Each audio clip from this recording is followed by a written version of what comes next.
The Last Eagle Feather by Deana Hervey. Fade in. Exterior. Camera zooms in through the woods to the bottom of a white ash tree.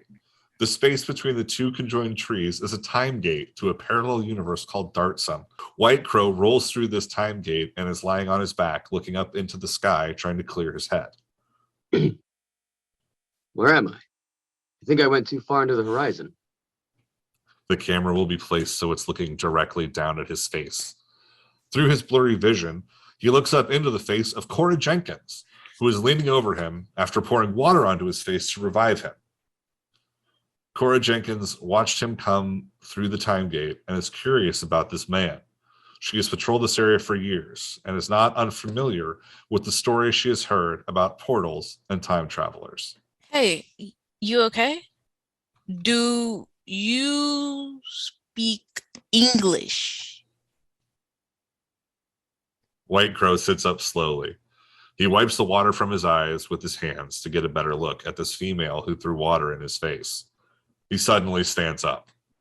Cora Jenkins steps back a few paces and remembers that her stun gun is in her rucksack, but her gun is stuck in the back waistband of her jeans. She also has the knives in her hiking boots.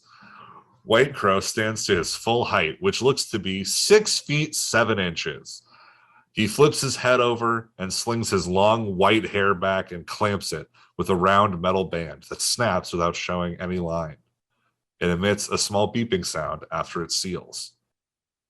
Cora Jenkins hears the beeping sound and stumbles back on a rock, almost falling on her butt. White Crow grabs her wrist to keep her from falling, which causes her to emit a squeak, which in turn causes White Crow to release her wrist, and she does fall on her butt hard. White Crow moves hesitantly toward her, but can see she is not scared or frightened, just mad. He stops in his tracks, but has a small smirk on his face. Cora Jenkins sees his smirk and stands up while swiping her butt with her hands. She narrows her eyes at this very unusual but attractive man. Are you hurt? Cora Jenkins eyeballs him from head to toe and begins to speak fast. Who are you and why are you here? Are you the only one or are there more like you coming? Why did your hairband beep? Are you going to hurt me? Whoa, whoa, whoa. Slow down, female. I will answer your questions. Did you just call me a female? Are you serious? I'm not joking. Are you not a female? No, of course I'm a female, you idiot. Are you a male? Your name? Yes, I'm male. My real name is too hard for Earth people to pronounce. You may call me White Crow.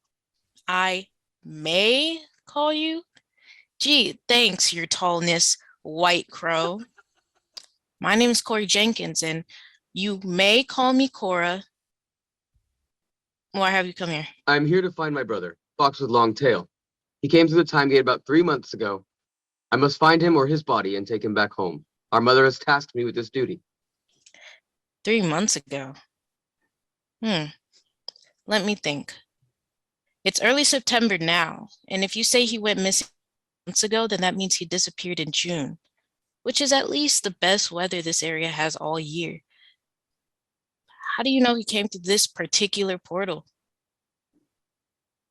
He is young and foolish, and wants to prove he's a man by traveling through the time gate alone. I tried to stop him, but he went while I was in my sleep cycle. Cora Jenkins feels a shiver run down her spine as the weather is getting chilly. Are you cold?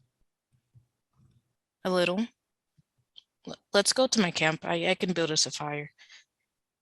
White Crow opens his satchel and pulls out a neatly folded white garment and hands it to Cora Jenkins. What's this? A tablecloth? White Crow hesitates, takes a closer look at her face and asks, Are you not afraid of me? Do I look afraid of you? Well, no, but Do I look afraid to you? Well, no, but I... So, because I am a female, you thought I'd be terrified. When you have been face to face with the snarling, saliva-dripping grizzly bear, then come to me and tell me about being afraid. White Crow is getting frustrated by her attitude and steps toward her and in a sharp tone says, No, female. It is a jumpsuit that will automatically fit any size and keep you warm or cold depending on the weather. I thought it might ease your chills. Cora Jenkins feels ashamed of her attitude, and her neck and face turn scarlet. She yanks the suit out of his hands. Thank you. Sorry if I seem ill. You were sick. No, grunchy, mean. Mhm. That would explain a lot. Do you want my help finding your brother or not? If so, we need to make a fire, eat, and so we can get an early start in the morning. I have patrolled the Yukon for years as part of my job. Do you have a sleeping bag in that satchel of yours?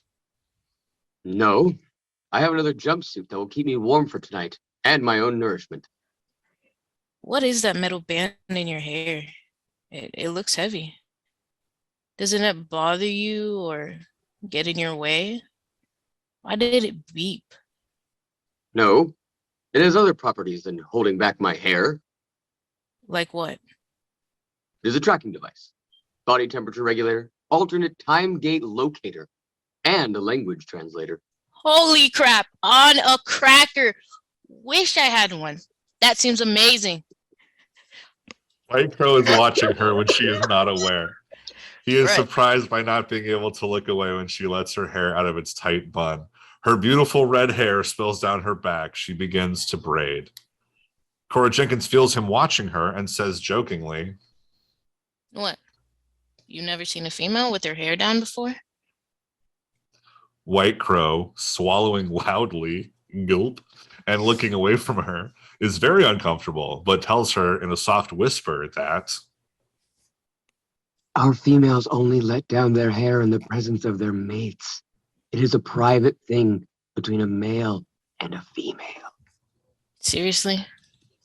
Well, unless you have another one of the bands, my hair always comes down at night. White Crow thinks to himself that even though only mates share the metal bands, he feels an inexplicable pull to this female. He cannot understand why he feels this way. He has never felt an urge to take a mate before. He hands her his other clamp out of his satchel. Here, try it on. Please. Cora hesitantly reaches out for it, and their fingers lightly brush together, and they lock eyes. Help me clip it on, please. She turns her back to him. He reverently touches her hair, gathers it together, and clamps the band around her thick mane of red hair. It smells of wood smoke, wildflowers, and something else he cannot name. Cora Jenkins begins feeling dizzy, staggered, and doesn't understand what's happening to her. She falls to the ground, hearing bones cracking, skin stretching, organs rearranging, pain, pain, pain. When she becomes conscious again, her ears hurt. Noises are too loud. She can hear even the smallest insect crawling. She can also see further, like she has built-in binoculars. She opens her mouth to speak, but she doesn't recognize the noises coming out of her mouth or her beak. Cora has shifted into an American bald eagle. Holy shit, I did not see that coming. I am so...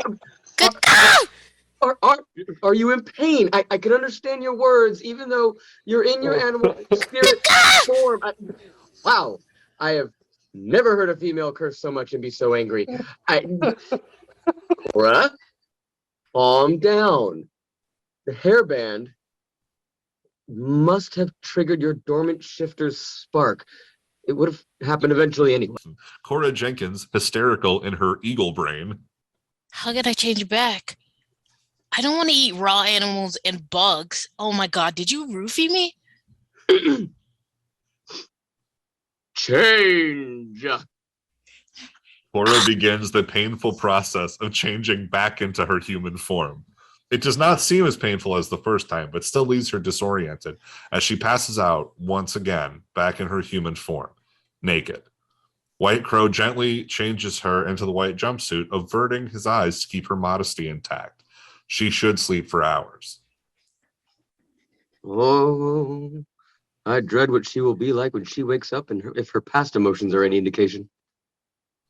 He shifts into his black crow form and flies into the sky to survey the area and search for his brother. What are your crow sounds, Jason? As Cora sleeps, as Cora sleeps, she dreams of the last. We're in a new scene now. I'm sorry. Flashback, dream state. As Cora sleeps, she dreams of the last time she and her father camped at this very lake. He gave her an eagle feather he found in the woods when he was a boy. He tells her it is time to pass this eagle feather on to you. The feather is in a hard bracelet case for her to keep safe. She wakes up in a cold sweat, panting and looking for water. How are you feeling? Cora lets him have it with both barrels. Did you know this would happen to me? Is this like some kind of kink fantasy of yours? And did I just see you shift into a black crow? White Crow grabs her and kisses her hard on the mouth. She initially struggles but slowly accepts his kiss and realizes she is kissing him back. White Crow begins teaching her about shifter life and how to shift so it will be less painful for her. He tells her that he has located his brother Napoleon's body through his brother's own tracking band. Napoleon was buried in a shallow hole in the ground. This is a hell of a montage. White Crow dug up his brother's body and now needs to burn it so he can take Napoleon's ashes back to their mother. Will you help me with this burial ritual? Cora Jenkins is always observing the burn restriction areas. She takes them to a cave she knows about that has a chimney-like hole in the ceiling where the smoke can rise. They take Napoleon's body to the cave and place it in the fire pit they have dug together. White Crow begins to chant in his native language as his brother's remains turn to ash. Cora Jenkins remains silent with her head down during the funeral pyre. Come back with me through the time gate to my home and be my true mate. Is it not so that you have feelings for me? I don't know if I'm ready to leave my home here on Earth. I've been on my own for so long. However, it is true that I have strong feelings for you. Think on this tonight while we sleep. For in the morning, I must leave to travel back home so my mother may have peace. That night, they sleep in the cave in one another's arms. As the sun begins to rise, they sit side by side, watching the beginning of a new day. I must return home now. My people need me. They begin walking back towards the time gate site between the white ash trees. The gate begins a low buzzing sound as it opens. White Crow turns to look at her one more time, and with tears in her eyes, she jumps into his arms. They pass through the time gate to his world, fade out into a yellow buzzing haze. The end. Hoochie All died right. on the way home.